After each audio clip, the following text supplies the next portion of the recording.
All right, so we're going to dive into these RoleCatcher.com resources all about becoming a visual arts teacher. Okay. And, clearly this is something you're interested in. Yeah. That really cool blend of creativity and education, Mm. and maybe even a bit of tech these days. Definitely. Who isn't into that, right? Right. Yeah. One of the things that jumped out at me when I was looking at these resources Right. is how they really highlight that there are opportunities out there beyond just the traditional classroom. Yeah. Like, you don't have to just teach art in a school anymore. It's really interesting how RoleCatcher highlights that you can teach in all sorts of recreational contexts. Yeah. They mentioned community centers, art studios, Wow. even freelancing, like establishing your own art school. Wow. Yeah, that's really cool. And you're not boxed in at all. Imagine setting your own curriculum, choosing your own students, being your own boss. Right. That must be incredibly rewarding. Yeah. Although I imagine it also comes with a whole other set of challenges. Hopefully. And speaking of challenges, I did notice that this guide doesn't shy away from the realities of the job market. That's right. It's not all sunshine and roses. Yeah, they present a balanced view. Right. Outlining both the pros and the cons Yeah. of being a visual arts teacher. Totally. And, while obviously it offers this amazing creative outlet and the chance to inspire young minds, For sure. it does come with competition for jobs. Right. And the potential need for, ongoing professional development. Yeah. Always keep learning. Exactly. Definitely. So they're not just painting a rosy picture. They're no. giving you the full palette, so to speak. I like that. Oh. So let's talk about this idea of a practice-based approach. Okay. It's mentioned a lot in the guide, but what does that actually look like Yeah. in a learning environment? So essentially it's about guiding students to discover their own artistic style, Okay. rather than just simply replicating techniques. So it's about nurturing creativity, experimentation, and personal expression. So instead of saying, this is how you draw a portrait. Right. Yeah. It would be more like exploring different portraiture styles throughout history, Okay. encouraging students to experiment with different mediums, Mm-hmm. and ultimately helping them to kind of develop their own unique approach to portraiture. That makes a lot of sense. Yeah.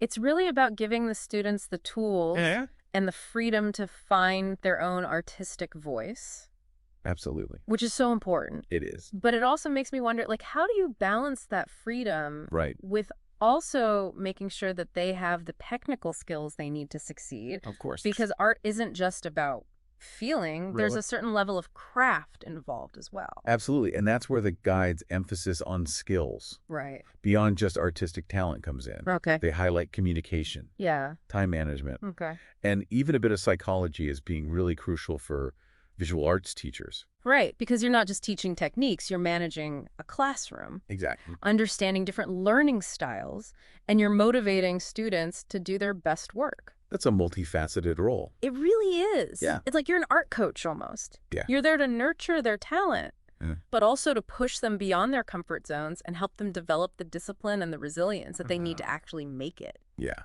in the art world. Totally. Which reminds me, the guide also touched on how digital tools are really changing the game for artists these days. Yeah, it's pretty amazing. So I'd love to dig into that a little Yeah. bit more. Yeah. What are some specific examples? Well, we're talking about things like 3D modeling software Right. that allows students to create sculptures virtually. Wow. You've got digital painting programs that can mimic the textures and effects of like traditional mediums, Oh, wow. and even virtual reality experiences that can transport students to immersive art installations Really? around the world. That's incredible. Yeah, so these tools not only enhance the creative process, Right. but they open up like new avenues for expression and collaboration. It's mind-blowing. It is. I remember taking art classes where, the extent of our technological advancement was an electric pencil sharpener. Right. Speaking of different paths, I noticed the guide also mentioned some kind of unexpected academic backgrounds Yeah. that could be advantageous for aspiring visual arts teachers. It's not all about like having that traditional fine arts degree. Right. It wasn't just that. Yeah, they highlight fields like art therapy, Okay. where you would gain these deep insights into the therapeutic power of art, Interesting. illustration, which could be really useful for teaching visual storytelling Okay. and even art and visual culture education, Mm. which kind of dives into the historical and cultural context of art. I have to admit, I'm not entirely sure I know what art and visual culture education is. Sure. Could you elaborate on that a little bit? Yeah, so it basically delves into how art interacts with society, exploring themes of identity, representation, and Hmm. power dynamics. Wow. So it's about understanding how art both reflects and shapes our understanding of the world around So us. someone with this background would bring a really valuable perspective to the classroom. Absolutely. Yeah. It encourages critical thinking and sparks these really important conversations Yeah. about art's role in society. That's fascinating. Yeah. It seems like the ideal visual arts teacher would be this incredible blend of like artist, mentor, Right. and cultural commentator. Yeah, That's a lot to live up to, it is. which makes me think about professional development. Okay. Like, how do visual arts teachers keep their skills sharp and stay ahead of the curve in such a dynamic field? Well, the guide really emphasizes the importance of continuous learning. Okay. So this could involve attending workshops and seminars on new artistic techniques and technologies, Okay. immersing oneself in artist residencies or internships, or even just staying up to date with art history and contemporary art trends by visiting galleries and museums. Right, just being immersed in that world. Exactly. It's about cultivating this mindset of lifelong learning. That makes a lot of sense. You Yeah. can't teach what you don't know, right? Exactly. And speaking of knowledge, Okay. the guide also delved into the different career stages Yeah. a visual arts teacher might experience. Mhm. And they really paint this picture of a career with real growth potential. They do. It's not just about being stuck in a classroom forever, is it? No, it's not at all. Yeah. The guide outlines a path that could lead from assisting established artists or teaching small workshops Okay. to eventually leading a whole art department, Wow. developing curriculum, or even partnering with really prestigious art organizations. Wow. So you could go from like prepping easels and mixing paint Right. to like curating exhibitions and leading international art workshops. Yes. That's pretty inspiring, actually. It is. But I'm also curious about the more practical side of things. Yeah. Like, how does someone even begin to build a career like that? Right. The guide mentioned something about showcasing your own work. It's really important. Yeah. They stress the importance of building a strong portfolio that showcases both your own artistic abilities and your teaching philosophy. They need both. You do. And they even suggest participating in local art competitions or exhibiting your work in galleries while you're teaching. Wow. So you should be actively Yes. making art and showing art. Exactly. It's about demonstrating that you're actively engaged with the art world. So it's not enough to just be this amazing, talented artist tucked away in your studio. Oh. You've really got to put yourself out there. You have to be visible. You've got to network with other artists. Network is key. Yes. And that's where RoleCatcher itself becomes such a valuable tool, right. right? Because we've talked a lot about Yeah. the creative and pedagogical aspects of being a visual arts teacher. Hmm. But let's not forget about the practicalities of finding a job Right. Of course. in the first place. Yeah, that's where RoleCatcher really shines. Okay, so I have to admit, when I hear AI-powered job search, I'm both intrigued and a little terrified. Yeah. Can you break it down for me? Like, what does that actually entail? Sure.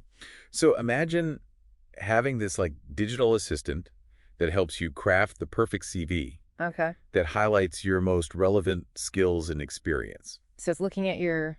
Yeah, so RoleCatcher's AI analyzes job descriptions Okay. and it suggests these like really tailored improvements Oh. to make your application stand out. So it's like having this personalized career coach who can look at your CV and be like, hey, this is great. Exactly. But you know what would make it even better? Precisely. That's really cool. Yeah. And it doesn't stop there. It doesn't. They've also got this massive database of practice interview questions. We're talking over 120,000. 120,000 questions. Yes. That's more questions than I've asked in my entire life. A lot of questions. That's very impressive. Yeah. What kind of questions are we talking about here? They cover a really wide range of topics, Okay. from specific teaching methodologies, Mm-hmm. classroom management techniques, Okay. to broader questions about like your artistic philosophy and how you incorporate technology into your lessons. So you've practiced your answers to these 120,000 questions. Right. You've got your perfectly tailored CV. Yeah. What else does RoleCatcher do to help you land that dream job? They don't just like leave you hanging after all that. Right. They actually help you connect with potential employers. Yeah. They've got this whole system for matching your profile with openings Mm-hmm. that align with your skills and experience. It's like a matchmaking service Right. for your career. It's all about making that job search more targeted and efficient. Totally. Instead of just sending out applications into the void, Right. you're connecting with schools and organizations that are actively looking for someone with your qualifications. I like that it takes out all the guesswork. Yeah. Instead of wondering if anyone's even going to see this. Right. You can focus on prepping for those interviews Exactly. and putting your best foot forward. Yeah. And speaking of interviews, I read that RoleCatcher even offers AI feedback on your interview answers, It's true. which sounds like Pretty futuristic. straight out of a sci-fi movie. It's pretty incredible. So is it as futuristic as it sounds? They've developed these algorithms that analyze your responses, Okay. your tone of voice, even your body language Wow. during virtual interviews. Okay. And then it gives you this personalized feedback Yeah. on how to improve your communication skills and project confidence. So it's like having a personal coach Yeah. right there analyzing every word, Exactly. every gesture. Mm-hmm. You know what's funny? As we're talking about all of this, Yeah. it really strikes me how much the role of a visual arts teacher I know. has really evolved. It really has. It's not just about technical skills anymore. Right? It's about embracing technology, Yeah. understanding different learning styles, Mhm. and even being kind of a savvy marketer of your own talent. You've got to get yourself out there. You do. So as we wrap up this deep dive, I'm curious, Yeah. what stands out to you Okay. about all this information? Well, what I find really compelling is this idea of empowering students Okay. to find their own artistic voices. Yeah. Because, yes, technical skills are important, Mm-hmm. but it's about so much more than that. Right. It's about fostering a love of learning, Yes. encouraging them to experiment, Yeah. and helping students develop the confidence to express themselves authentically through their art. That's a beautiful sentiment. Thank you. It's not just about creating art. It's about creating confident, expressive individuals who can share their unique perspectives Exactly. with the world. Mm-hmm. So as you continue to explore this path, I really encourage you to keep that in mind. Okay, I will. Like, what kind of learning environment do you want to create for your students? It's a good question. What values and perspectives do you want to bring to your teaching? Yeah. And the answers to those questions Okay. will really help guide you to the tools and resources Right. and opportunities that'll best support your journey. That makes sense. Well, it's been so fascinating Yeah, this has been great. learning about all of this with you Thank you so much for having me. and for sharing all of your insights. Oh, of course. And to everyone listening, Yes. keep following your passion for art. Yeah. And who knows, maybe someday we'll be looking at artwork created by Yeah, that would be amazing. your students, That would be a dream come true. inspired by you. Thank you. All right, that's it for this deep dive. We'll see you next time. See you later.